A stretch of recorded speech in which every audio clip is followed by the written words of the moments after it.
Okay, I'm not really known for anything. And if I were to be known for something, it would be my mistakes that I have created.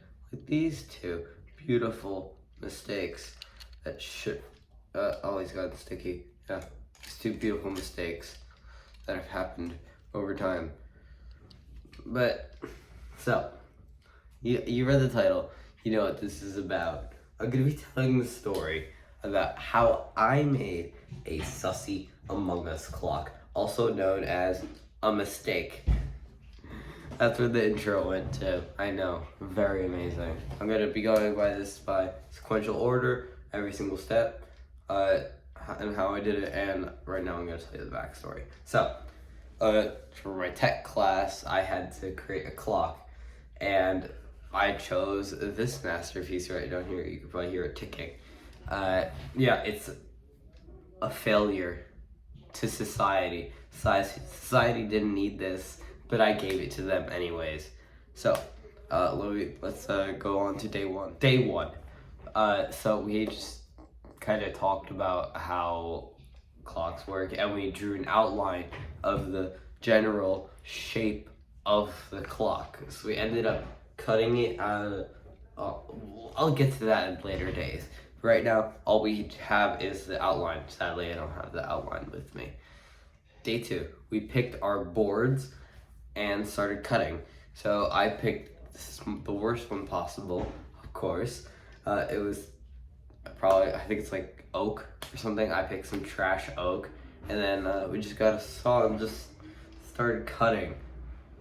I wish I could have recorded all this stuff, but you can't record in school. So yeah, we just started sawing away.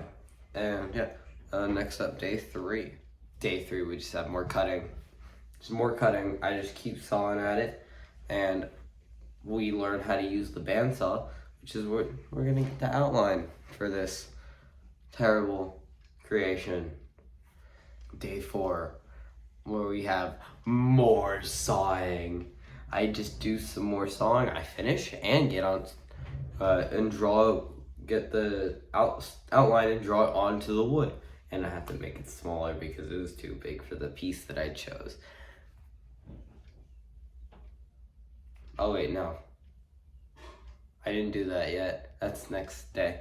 Yeah, day five, that's day five. Day four, I actually just glued the boards together. Not that bad.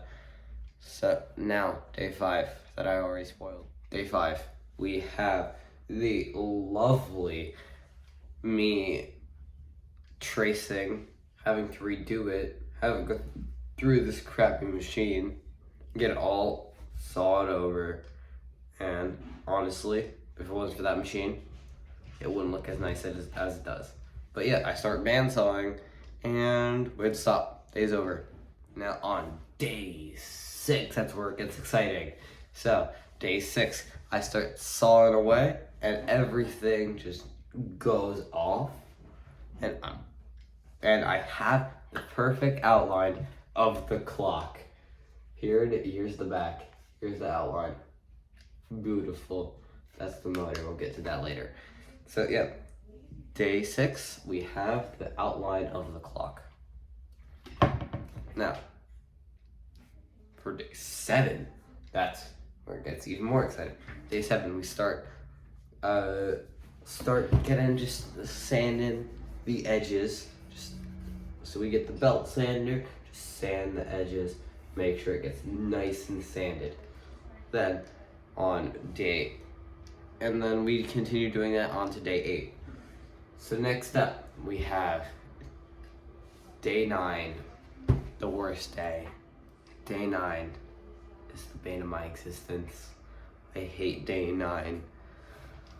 I had to get a piece of sandpaper, put it in my hand, and then just sand away at the clock. It feels like the most uncomfortable thing in my hands. And I have to do this 3 times with 3 different grits. Now, it gets easier the more grits down you go, but it's just pain the entire way through. And then, day 10. Day 10, I round off the edges. As you can see, they're rounded off right here.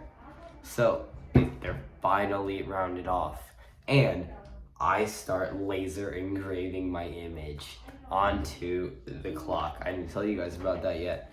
So next up, day 10. Day 10, we started a research project, and then a few days later, then we started work back on the clocks, and that's when I had my beautiful laser engraving. That's what this has been building up to. Boom, laser engraving. So I had the laser engraving done, and I lightly sanded it a bit more to get it a lot better looking. Now I can actually start showing the clock off. Yeah. Now this is day 10, right? Day 11. Day 11, I put on multiple coats. I put on my first coat of finish on this masterpiece. And I wait, and then bother my friends. Day 12, we start struggling more. I have to hand sand it. Just get a 22 grit. Just start sanding that 2200 grit. No, wait, not 2200. 220 grit. And just start sanding away the front, sand away the edges. To smooth down the finish, and I didn't do a very good job, but yeah. Then we have day 13. Final coat of finish goes on after I finish sanding. Yeah, sanding was the most annoying part of this entire project, but here it is. It's done. Next up, day 14, the finishing touches.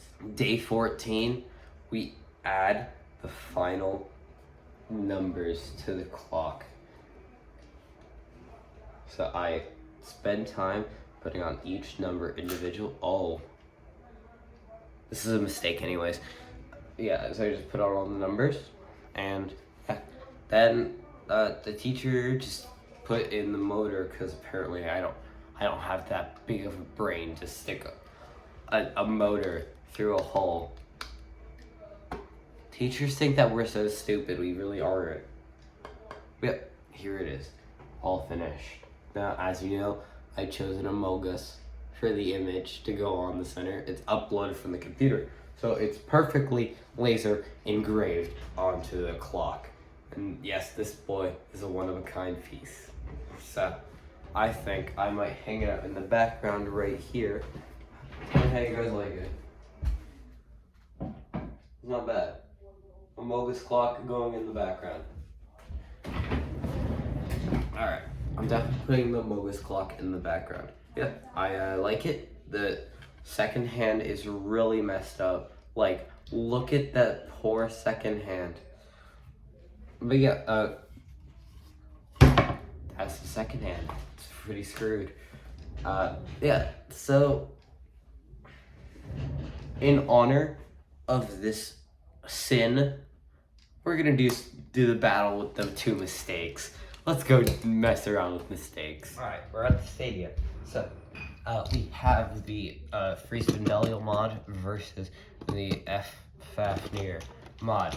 So, here we go. It's just gonna be these two, because these two are mistakes. And I put the wrong armor on Fafnir. Whatever. Let's just do the battles. Get this over with, because this is a video about the clock, not Beyblades. Alright, 320.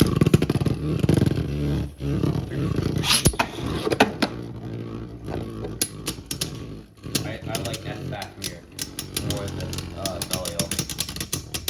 You didn't already know. Because I think the way that I did it is a lot better than the Phoenix armor. Alright, let's go again. Because this is just fun. I like messing around with crap. 320.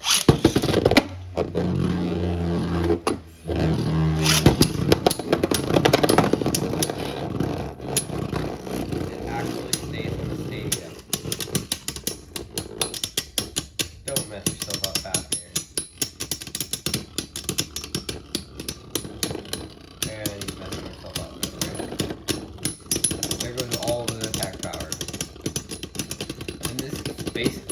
original Prominent Phoenix, honestly. It had the locked mode, which is high mode, and it couldn't.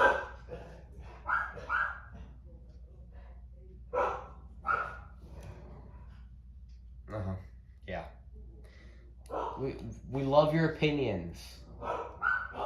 Thank you. Very much appreciate it. Are you done? All right. You done? All right. So then it had like the part where it can come off, and if you put it in high mode, I lost my train of thought. If you put it in high mode, then it's just locked and the armor won't fly off, which is always a plus. I think this is a very good attack combo because I just think it's cool. Now, Free Spin Belial, this was just before the S gear existed. Yeah, I was really ahead of my time. Also, it has a tendency to get stuck. 3 tones.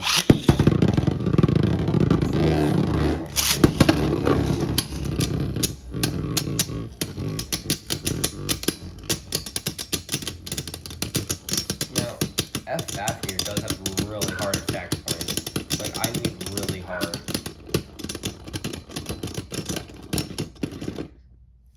Because it just goes that way. If this thing had an attack driver. So yep, that's the end of this video. Hope you like my sussy Among Us Bakr clock, and see you guys in the next video. Bye bye.